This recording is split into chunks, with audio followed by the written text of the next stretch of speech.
let's start with Frank. We saw your self-portrait and from the year 2000, featuring your mom and your dad. Sorry, that was from 2002? 2001? Well, I mean, we did it in 2001, but ended it in 2002. And then before that, we saw Filter, which was featuring primarily your dad. And that was around the year 2000? 99, 2000. 99, 2000. Okay, let's start there and then we can go to Progress, because I think that's a little bit of how Andres was telling me he got inspired by your films to make Progress. So let's start with the first one. Let's start with Filter. See, it's kind of how it's sorry. There's an art to it, I think. Is it? I don't know it yet. Neither do So tell us a little bit about the project. Where did it start, and what had you go and do this picture about your dad, and a bit of what he does in life, and also it becomes kind of a portrait of the times. We hear a lot of sound in both of your films. There's a lot of sound documentary, you could say, happening. So tell us a little bit about kind of your construction, the origin of it. Well, Filter, I think it sort of began as a class project. It was a student at Long Beach State at the time. And I think we were supposed to show some kind of process. And I just decided to show my dad changing oil for some reason. I remember everybody else in my class did sort of a mini sort of production. But I don't know if it was the reason I just wanted to show a very simple process. And around the time, I think I just became interested in my parents' lives. And it was my first attempt at interviewing him. And that's why it's all over the place a little bit. But I enjoyed it. In terms of a process, it was the first thing I ever made. I think I was trying to figure that out, and I think that comes across out in the film. Someone sort of figured things out, and I think up until that point, I had led a pretty solitary life. I was kind of on my own a lot, and I think that also there's this energy in the film that comes across, because it's like, oh, it's like I get to say something here, and I wasn't sure if I was going to ever do it again, so I think that comes across. And it was so when Frank showed this film at Long Beach, it was by far the best thing that any classmates had done that I had seen there. But it was just so different.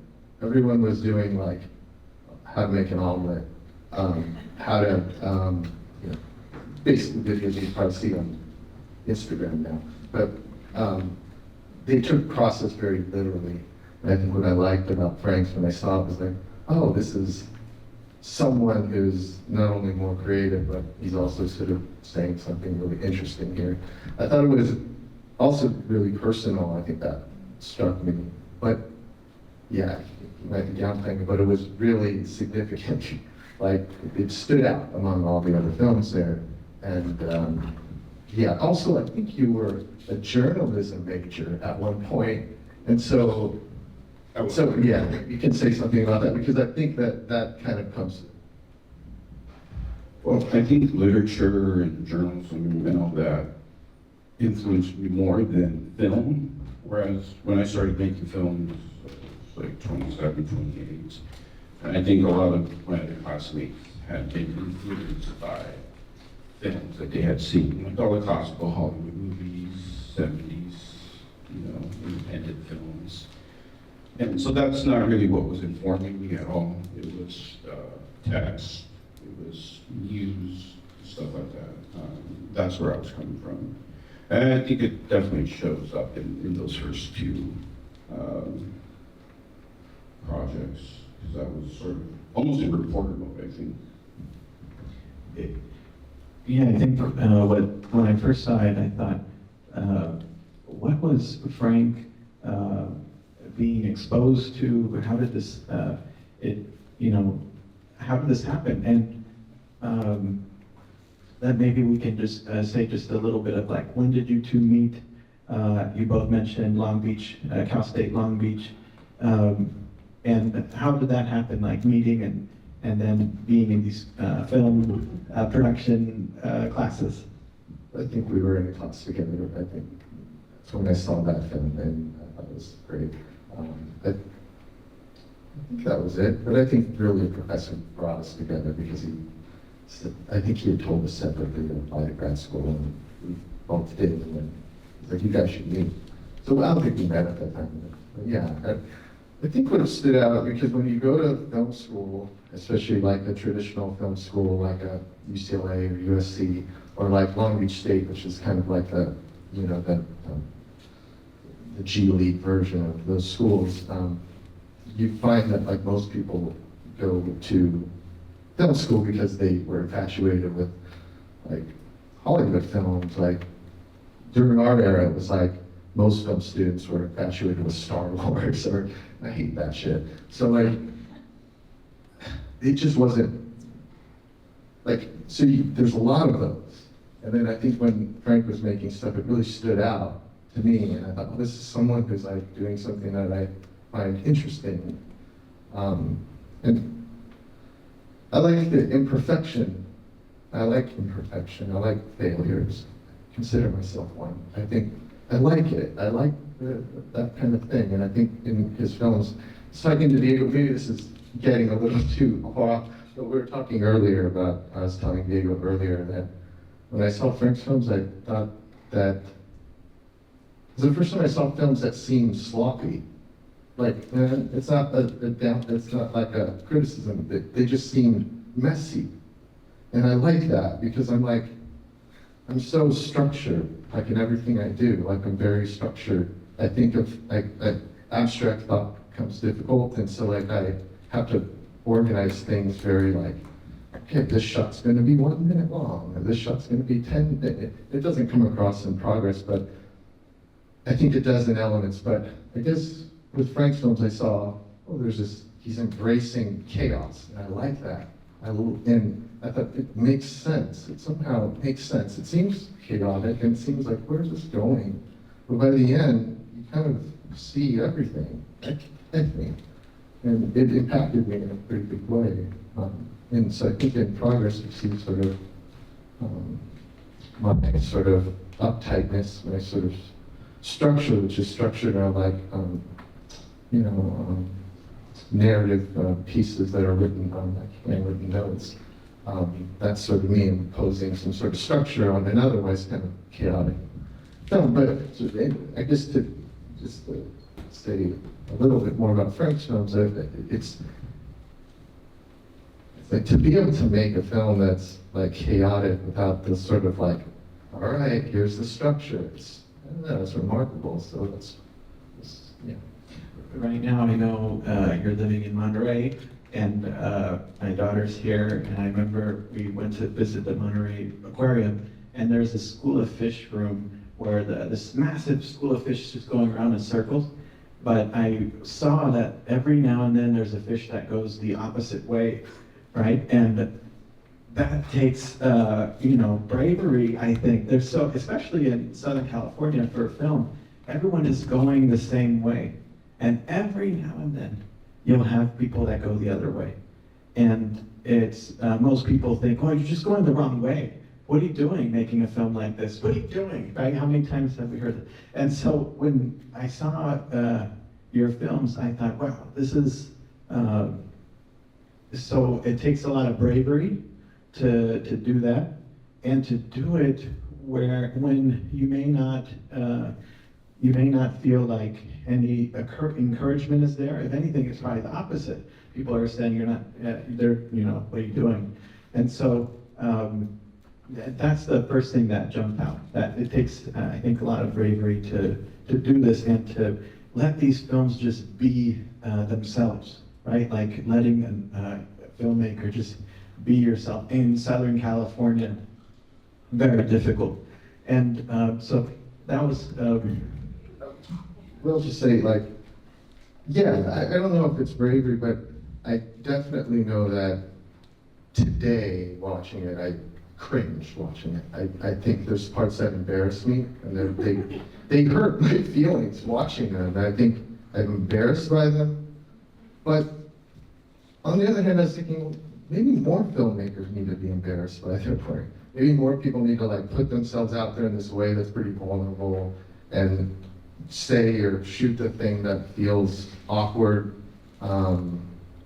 Have some camera work here that sucks. Have some edits that go a little long.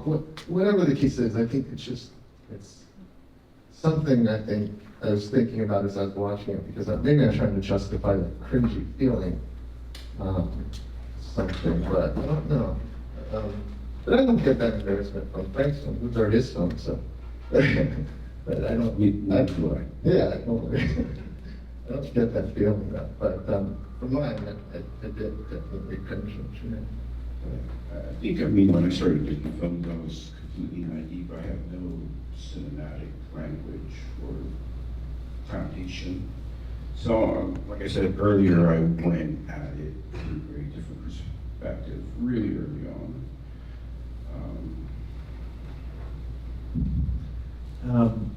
So just a little bit more about self-portrait, and you know, both of your films, there's in your film also a big honoring of mother and also of your father, especially your mom in both of your films. And in self-portrait especially, I think there's this playful, almost like altar for the mother, and an altar for someone who is alive. And it's like celebrating life, but it's in a very playful way. It's a very funky way, a very jazzy way. What for you was important when you were making self-portrait, or was it more like free jazz and you were just kind of jiving with your mom to create a time and space that you could document? In terms of shooting it, it was something that I was sort of learning as I shot different things. Like really being present in the moment, really staying attuned to what was going on. So in those cases, I was just sort of riffing and sort of like free jazz. And a lot of what I did back then was editing in camera. I would try to discipline myself to edit in camera. So a lot of what you see is just what was shot in camera as it is. There are some minor tweaks here and there. But a lot of it's just what was caught in the moment as it occurred. In terms of, yeah, around that time I just became interested in my parents' lives, how they got here, what their experiences were, and sort of how that played a role in my life now. And it was sort of honoring them, because here I am going to school, making films, and you know, they had a very opposite experience coming here and living their lives. So in ways it was trying to honor who they are and who they were and who they are now. And this is for both of you. I think there's a relationship, almost like a dance with time, and also in the relationships with the people there. In your case, very personal, it's your mom and your dad. In your case, you're also working with performers, but also people you know, and friends. But in both of your cases, I thought that was what, to me, also stuck out. Like, there's something about the way you're, like the time itself and reality is a relationship in the film. And it's almost hard to even talk about, but I thought that made them both all three films very unique, that you're kind of dancing with time and reality like that. Anything you see about kind of approaching cinema in this way that I thought was very, very special?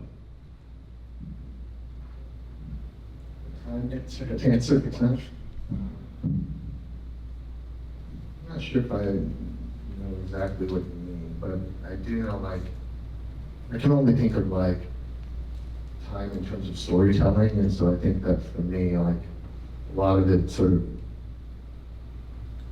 goes from like the present day to like the past, and so there's a lot of reflection on the family history. And I think the film opens with this idea that this, whatever I'm feeling right now, whatever this character's feeling, that it didn't start today. It didn't start even when he was born. It's like this started long ago, and then I think towards the end she sort of uses the term cycle, because I think that that's kind of what part of the film is about.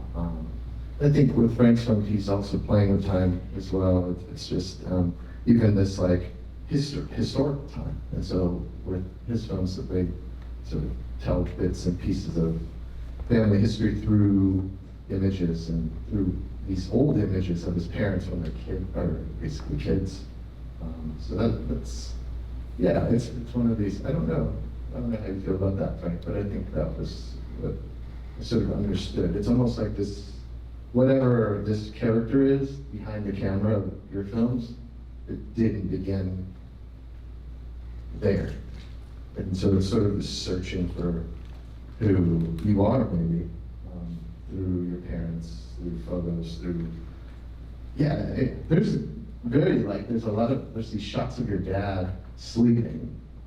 I don't know if you want to say something about that. It's like, it almost feels like a kid that like is don't take offense to this, but a kid that's like afraid of their dad and is like watching him from afar, like kind of creeping in on him a little bit, curious, but also afraid.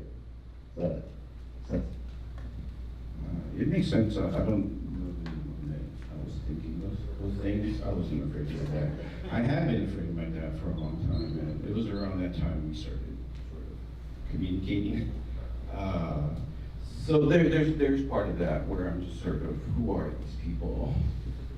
You know, why are they my parents? How do I fit in this world?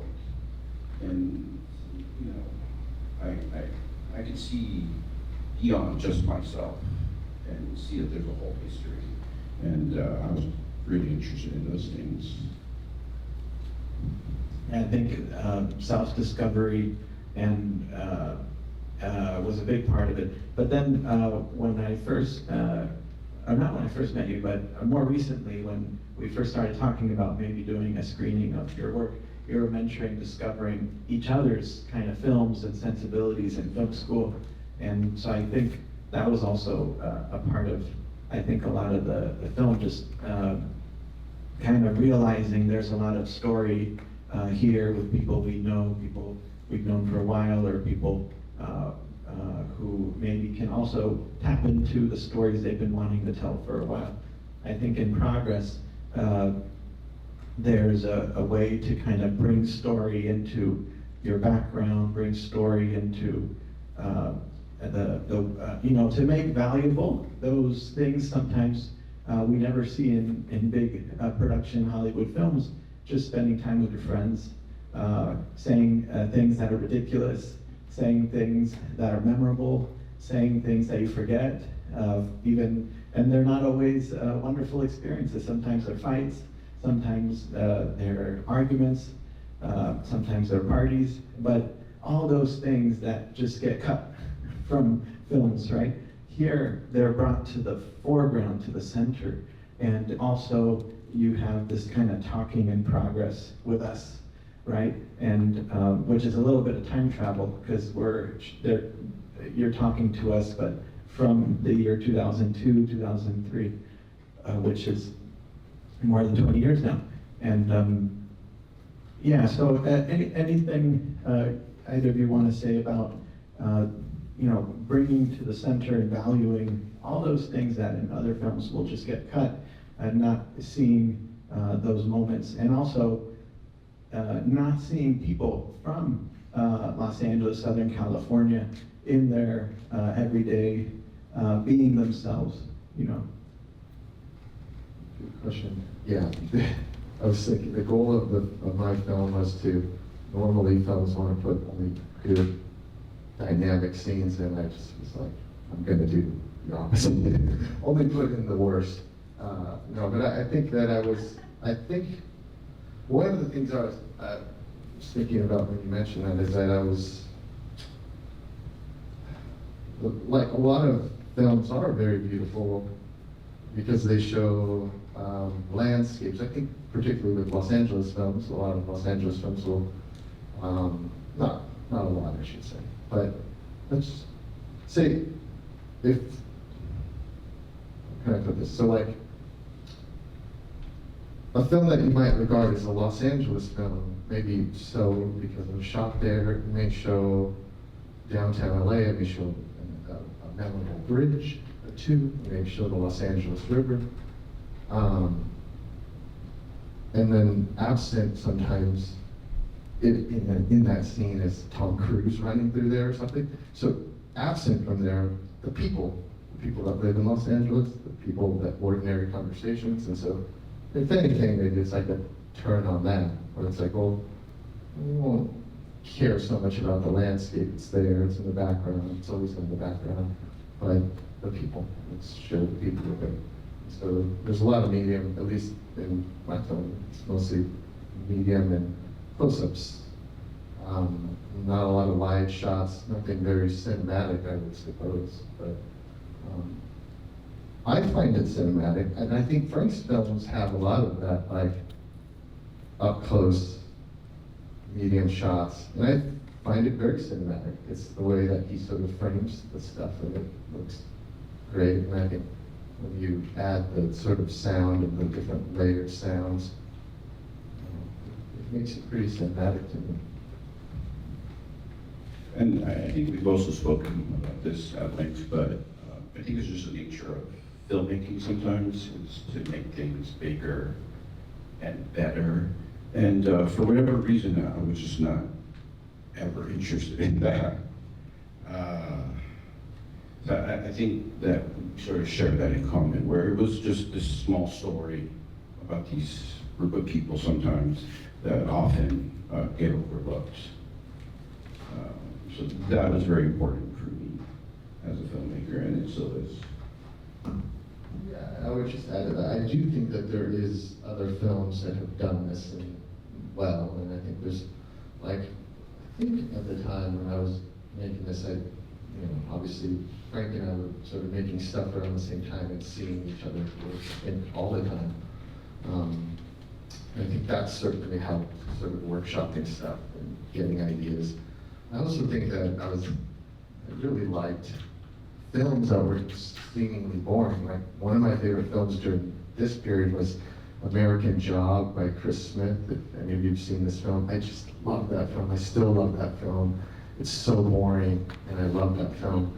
It's just about a guy that goes from one minimum wage job to another, and he quits, and you don't know why he's quitting. He just leaves. One day he's working cash register, the next he's working in a warehouse, and it's amazing though, because it's this narrative film too. It's not a documentary, it appears like a documentary. Chris Smith made an American movie, which was also pretty amazing documentary, really funny. So that was sort of around the same time. And so I think a lot of Chris Smith's stuff was really interesting to me, and I felt like he was depicting really mundane things in a beautiful way. I also really like, I think I mentioned this to you at the time, like, at the time at Callows, I was talking a lot with James Benning, and James Benning and we had this conversation one time, and I told him, as I continue to make movies, I realize that, like, I don't like myself. Like, I don't like what I'm adding to the movie. Like, I'm starting to like what people are adding to the movie and not me. So, for example, you script something out and you have them read it verbatim. I stopped liking that, and I was like, well, can you add something better? And then they would, and I like that. And maybe I wasn't that secure in the writing, but I also thought it was fun, and it felt like there was energy. And so I liked that. So I think, I remember this conversation with James, and I said, yes, I think I'm just moving further and further toward, like, just documenting things, maybe. And this was like after I made this, and James had told me, it's like, oh, it's good that you realize that now. He's like, I spent my whole career realizing that, is what he had told me at the time, which I thought was kind of him to say that. And so, and then Progress has documentary and it has fiction. It has a blend. Although you can tell it's mostly constructed, but that kind of improvisational quality where people are just kind of starting to express wherever they're at in that particular situation. Tell us a little bit about why that interests you, that kind of blend and approach. Well, I think, again, it was going towards this idea that I liked more and more what I wasn't injecting into the process. And I think I wanted something more exciting than just setting a camera in a place and just, I think I wanted something, I did want to inject something. I just was trying to find a balance, I think, of, having my fingerprints on it, but also having this freedom and this exciting element of improvisation. I think there are other films too at the time, and I think it was really into one of the films that kind of influenced me a lot, I think, and sort of apparent probably in the end title, but was Cassavetes, Shadows, Faces, Husbands, these type of films. I was really into those films at the time. Lots of close-ups, lots of medium shots, and there were a lot of dialogue you wouldn't even understand. It's like background dialogue. It's also dialogue that's not that important to the progression of the narrative. I like that. I like how exciting it was. Yeah, I don't know. I forget what the question was actually. You can kind of feel that in the film, that this energy of making it as you go, but having a structure as well, and kind of toggling between the two, which was this kind of beautiful web, I think, to make it. I think a lot of improvisational tendencies like that get overlooked, right? It's like, oh, it's just, es una chiripada, it's just like, it just happened, people were, you got lucky, but it's not at all that, because it's a feature, right? You might see it in a short improvisational film, but in a feature, very rare. It doesn't happen very often. And so it wasn't just, luck. It was like, no, you're calculating this toggle between structure and just reality doing what it does. And you're constantly kind of driving that. I really like that. Should we open it up? Would anyone like to ask questions? Yeah. I'm gonna go to, Okay, thank you so much for showing both your films. At first I thought it was interesting that with the self-portrait, it was your parents. So you were having this reflection of yourself, your parents were at the forefront of that. So I thought that was really cool. And for filter, how, the whole idea of filtering your cars, taking out the new, taking out the old, putting in the new. And when your dad was saying the story, how that was a skill he learned at Volkswagen, how to do that when he was doing maintenance. I thought it was truly genius for that to be able to be the backdrop of this how-to, but in a way he's telling your life. My question to you is, do you feel like this part of your life when you were getting to know your parents better and asking them questions about them coming over here, how did that change the dynamics of your relationship with your parents? Well, I think they got better, obviously, but they became more open as they got older. A lot of their life up to that point was gotta get up, gotta go to work, gotta get up. It's that same routine, and that's dehumanizing on somebody. I'm the opposite. I'm fortunate enough to have the ability to reflect on my life where something's bothering me. And like I had said earlier, I had been a pretty quiet and shy kid up until that point. And just that ability to speak with them. And again, they were almost about retiring, so things got a lot better between us. And our relationship changed I guess it became a more sort of adult relationship and not necessarily I'm the son and you're my parents. So. I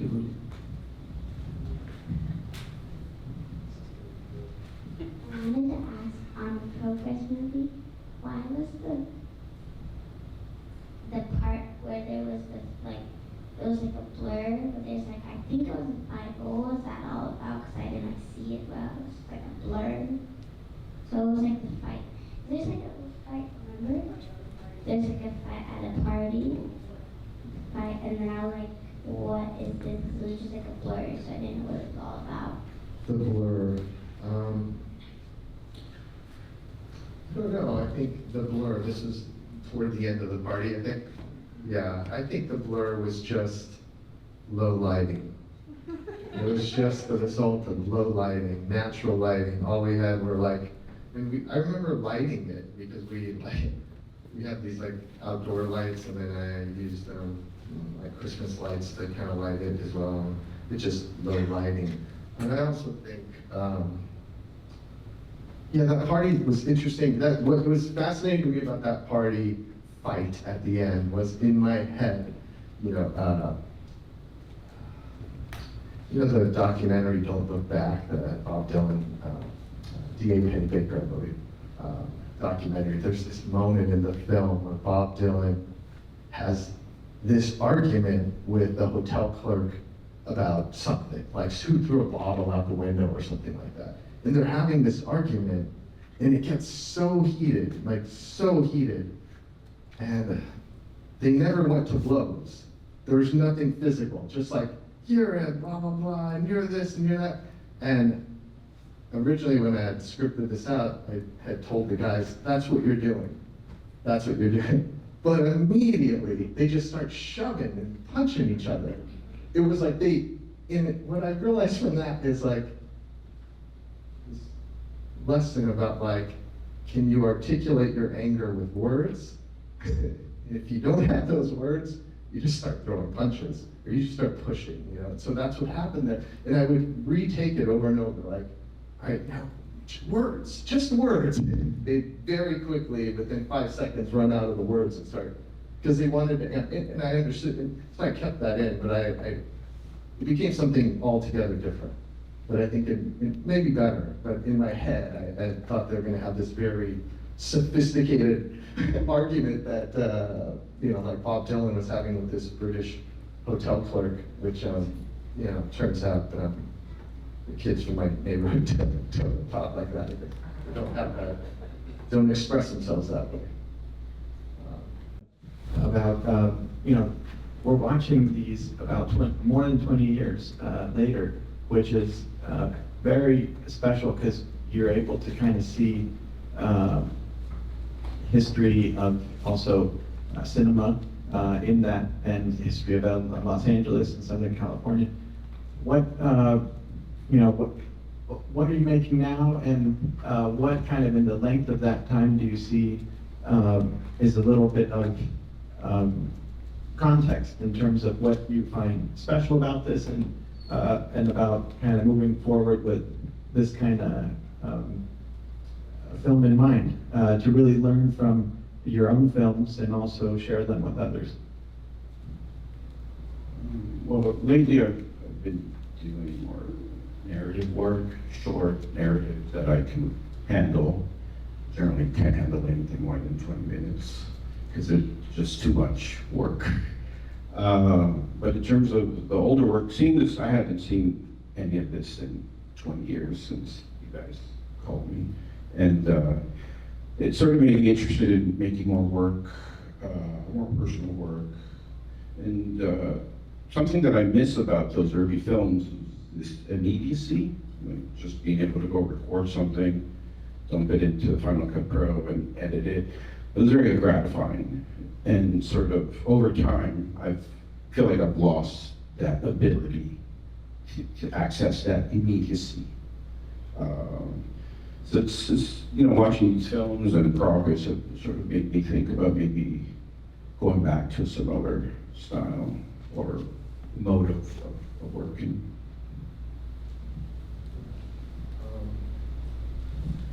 what are you up to now? And also, what do you think about seeing these, more than 20 years later? I mean, I think I mentioned that I kind of cringe when I watch it a bit and I get a little, like I said, a little embarrassed by it. But there's no reason to. I also like, think it's interesting. I like that I made it. It's just that, yeah, I like that I made it. I think it's interesting. It's just, yeah, I don't know. It's an interest. It's like getting into the head of my 25-year-old self, and maybe not liking it so much, but that's okay. But yeah, interestingly, I'm sort of working on a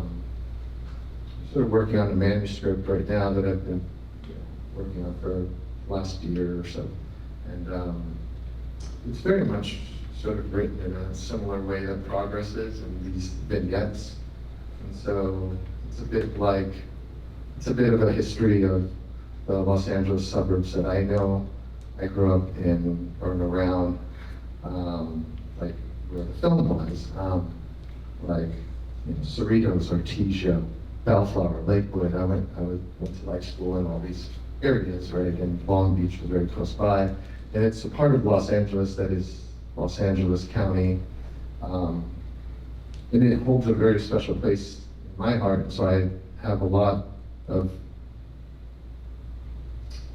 yeah, I feel like it's, so the manuscript I'm writing is essentially a lot of vignettes, kind of like the ones you saw here in Progress, which are bits of like family history mixed with, although this is mixed with a bit of Los Angeles suburban history and history of the San Diego River, which growing up I lived alongside the San Diego River, and that played like a pretty big part in my childhood. Spent a lot of time in that river. It was dirty, but yeah. So yeah, I guess that's what I'm doing now. Just yeah. But it's weird because it sort of went full circle. I wasn't realizing that. But during this time, I think also, I think we mentioned in the conversation that, or maybe mentioned that one of the books that I think is one of the best books written about Los Angeles is Holy Land by D.J. Waldy.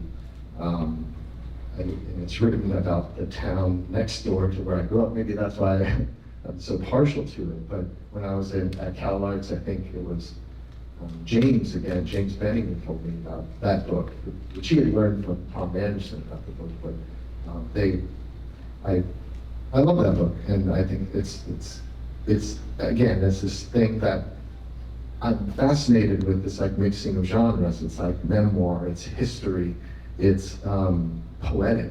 It's, yeah, I would like that. I don't know if I have the brain to commit to one of those things. So I like all three. I love that. Any questions? So again, I'll go here. Hi, thank you so much for showing these. Have you guys, this is a pre-question. Have you guys really not seen these in like 20 years? I think I saw Progress like 11 years ago, maybe. Yeah, it's true for me. I hadn't seen them in 20 years. Haven't seen this as well. That's incredible. And probably pretty jarring for y'all. This is about Progress. I was wondering,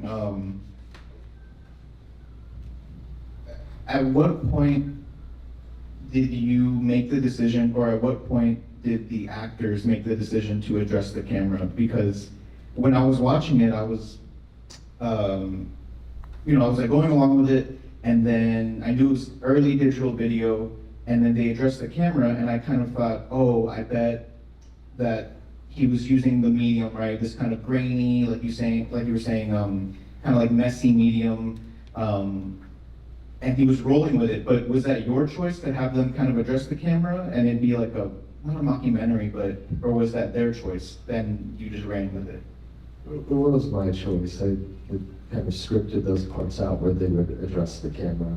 And they started off a little more subtle, or like he's sitting at a desk and he's kind of explaining his process early on in the film. And then I think they progressed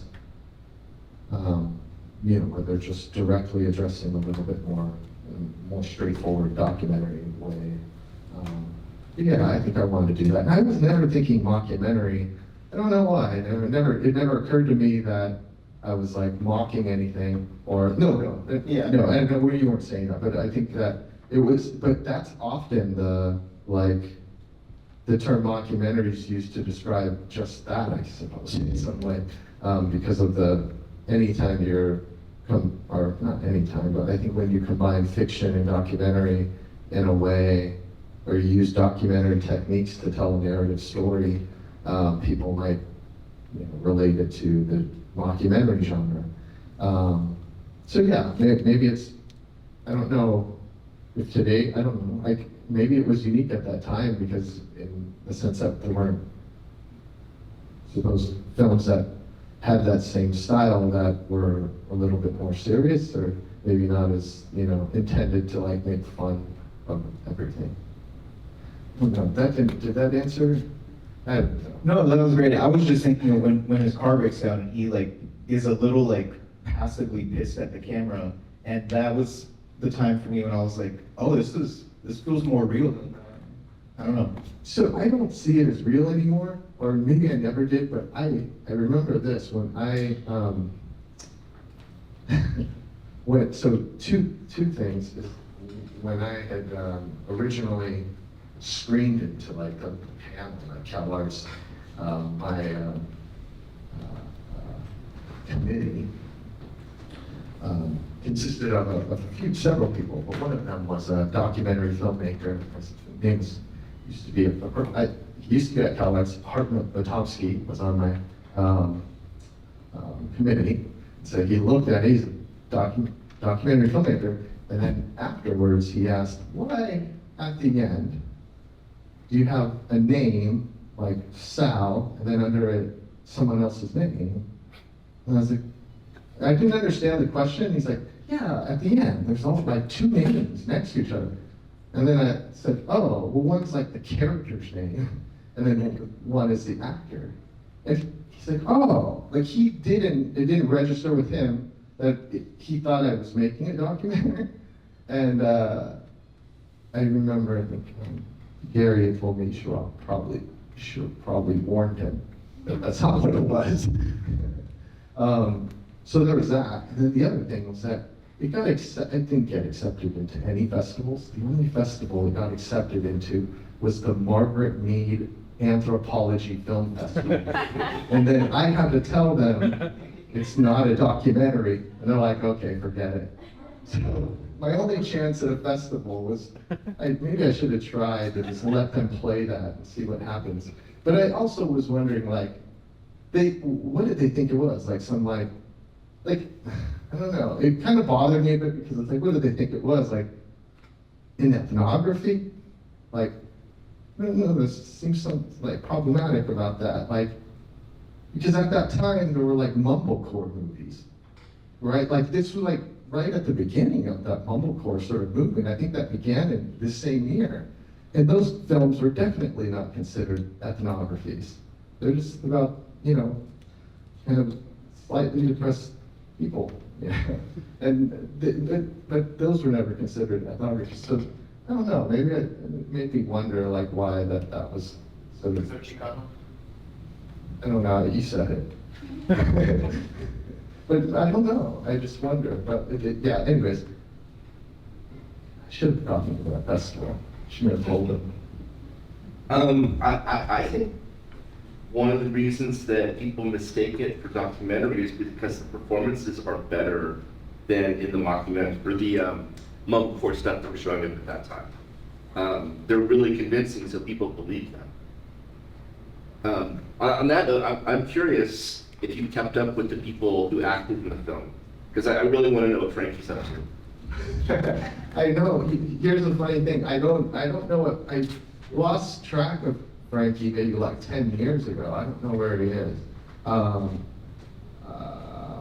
I still the main character is one of my really good friends, and he's lives in Seattle. But he keep in touch with him, and I think one of the cast members is up there. He's a stand up Pete. He was Frankie and Sal's friend. And yeah, so I have kept in touch with some, or most of them, or, yeah, and, let me think. What was the second part of your question, Gary? I feel like we had, was that it? That was it. I mean, Anna, I'm also curious about. The female lead. Oh, yeah, I don't know, I lost track with her around the time of like Frankie, I haven't, but here's the one thing about, so I knew her before, she's a friend of a friend, and she's really excited to work on it. And, Frankie, let's not Frank this story, so, because we were talking about this, like, at that time, like, how did you even cast actors? So there wasn't, it's not like we had access to Backstage West or whatever people use now. We didn't have access to actors. And so I put a Craigslist ad up. As creepy as that sounds today, that's what I did. I think I put a Craigslist ad up. And then from that, I got a bunch of responses. And then I was like, all right, meet me at Cerritos College and in the library, and here's the script, or here's the scene, and we'll go over it. And so I had like maybe 10 people show up, and Frankie, his name's Charlie actually, but Charlie comes in and he walks in and he's like, hey, what's up? Like, what's up? I was like, so you ready? He's like, yeah, I'm ready. Like, all right, do you want to just do the scene? He's like, what scene? It's like, yeah, the scene that I sent. He's like, what is your name again? He's like, oh, Charlie. I don't think I talked to you or emailed you. He's like, no. It's like, I was just, my sister's studying in the other room. I just walked in because it said audition. He's like, can I audition? I was like, yeah, I guess. And so he did. And we just talked, and I thought, this guy is funny, he's interesting, and I liked hanging out with him. He was like younger, and anyways, it was nice. Yes, so I have one comment and question. Comment more, it's interesting to me because I was one of your classmates at college, and I remember seeing all, I think, self-portrait, Francisco and progress parts of it. So it felt like kind of a dream-like, and I remember excerpts of it as I watched it. So I appreciated that. And then the question was, how did you decide on this black and white for all three? And why, at what point did you decide to make this black and white? Because I know that it's all video, right? That's something that I was doing early on. I think everything that I shot was black and white. I don't know what the reason behind that was. Like, Did you shoot it in color and then edit it? no, it was shot like digitally on video in black. There was like a black and white mode on my camera, and I just flicked it. And I always,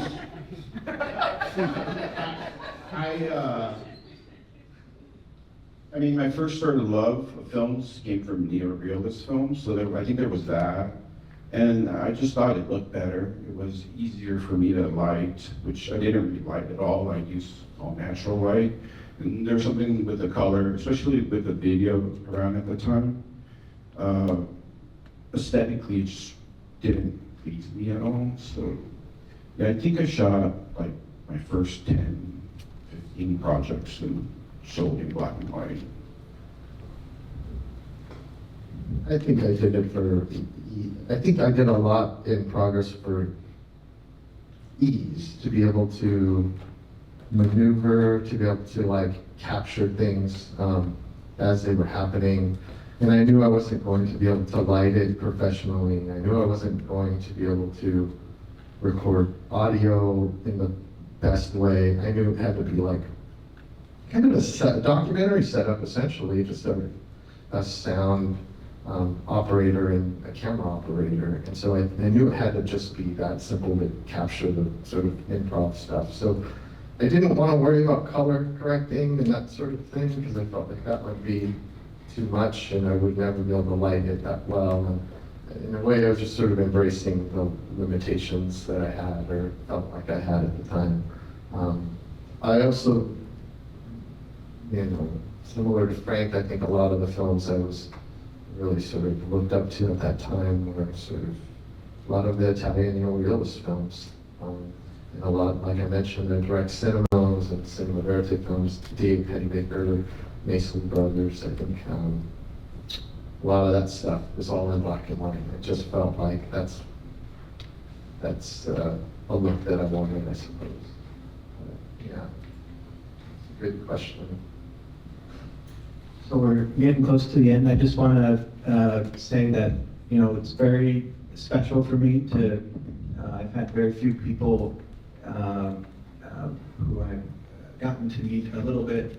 One is Lourdes Bordillo, when I was at CalArts, who recently passed away. And she kind of instilled in me that you have to be the one and others like you that see and assist to give context to your own films, and especially others that you see that are kind of burning bright, because maybe many people didn't at the time when they were making films. And when she said that, it was like she's the one who did that for a lot of others in her generation, as well as other people like Lourdes. I know both of you met Willie Varela, experimental filmmaker. So for me, it's a bit about, there's amazing films and filmmakers during, especially when I came online, which was high school, 98 to now, and starting to spotlight and create a new narrative to independent film, experimental film, alternative cinema in Southern California, which again is like that fish that's going the opposite way of the school of fish, which is not easy to do.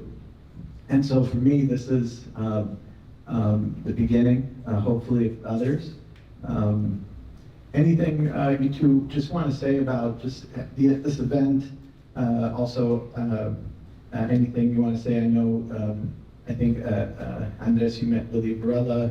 I didn't get to meet Willie very much, just a little bit. But anything that you see could be, valuable to share here, John? So, for those who don't know, Lourdes Portillo and Willie Varela are filmmakers, and they both passed away fairly recently. I met Willie. I spent maybe like a day and a half with him, and he was visiting here from El Paso, Texas. He's an experimental filmmaker, who's often compared to Stan Brakhage. He made, early on particularly, he made Brakhage-esque experimental Super 8 films. He played a lot with texture. He was abstract, expressionistic. He was all of those things. But he was also brilliant. He was a film scholar too. And he went and he lived up in San Francisco for a while, trying to break into this experimental film scene, and he just could not. He just had no luck. And then at that time, this was in the 70s, and so at the time, I think late 70s, early 80s, it was almost like the post-experimental film boom of some sort. So he was kind of getting the tail end of that, and they weren't having it really. And so he was kind of iced up. Now, places show his work, but yeah, early in his career, he wasn't getting many showings. And so what he did was he created a film festival that would pass through El Paso, Texas. And so he got Stan Brakhage, he got great filmmakers to pass through, and he would show their work, and he'd have events like this. So he's really influential, particularly in Texas, El Paso. And so I spent a day with him, and it was great. I got to interview him and just chat with him, and we went record shopping together. And it was, but one of the things that stood out to me was this, I think whenever I meet sort of creative folks, I always have this like sense of like camaraderie in some way, or I feel like connected in a way. And with Willie, I really did, because I felt like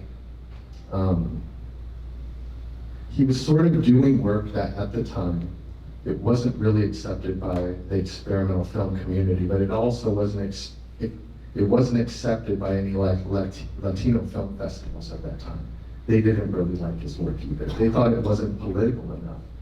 His films were highly political. Like, he had a film that was just on Ronald Reagan, but it wasn't like the politics that, and he was anti-Reagan, but he wasn't like necessarily speaking to identity politics, which was important for the folks back then. And so he wasn't opposed to identity politics, but that wasn't the crux of his film. He's a full-fledged human, so he had complex thoughts beyond just, hey, I'm Mexican American. Like, he didn't wake up every day and think, this is who I am, let me show the world my Mexican Americanness. He just made these films, and it wasn't a denial of that identity. It was like, I'm embracing it as part of this larger complex being that I am. And I love that about Willie Burrell. And I connected to that on like a really deep level, because I think that that is something that maybe like filmmakers of color might deal with, which is like, you don't want to be like shown because you're a person of color. You want to be shown because the work stands on its own. You also don't want to deny that either. You want to like embrace that as well as part of it. And so it's this complex kind of maneuvering that you're like, well, I want to embrace this part of me, but please don't make that all of me. And Willie was doing this in the 70s, and so he's a fascinating person. If you've never read anything by him, you should read some articles by him if you haven't. I think he's really a very, very accessible writer, and he has a lot of really funny thoughts that maybe didn't come to fruition about the future of filmmaking once everyone gets a camera in their hand, which was like, if everyone gets a camera in their hand, then we're gonna see this like democratization of the medium, and it's gonna like, you know, sort of like take the elitism out of media. I don't know, I'm not sure if that happened, but Willie's interested in this. So, Any final question? I wish we could keep going, but any question? How are we doing? thank you all for coming. I appreciate you being here and sharing. I know we've talked before, and I know they can drag on, and it's a Sunday night, so I appreciate all of your time. And thanks to Diego. Thank Diego. Diego really put this all together. A lot of you know us, like one of us here, so we're gonna try to do more of these, and also new films. There's actually a film I just saw recently that Frank made more recently, 2019, a film called 2020, that I think is amazing. And so we want to have more of these. Please keep in touch with the one of three here you may know. And if there's any way you can support, we'll let you know when the next event is. That would be great. Thank you, everyone.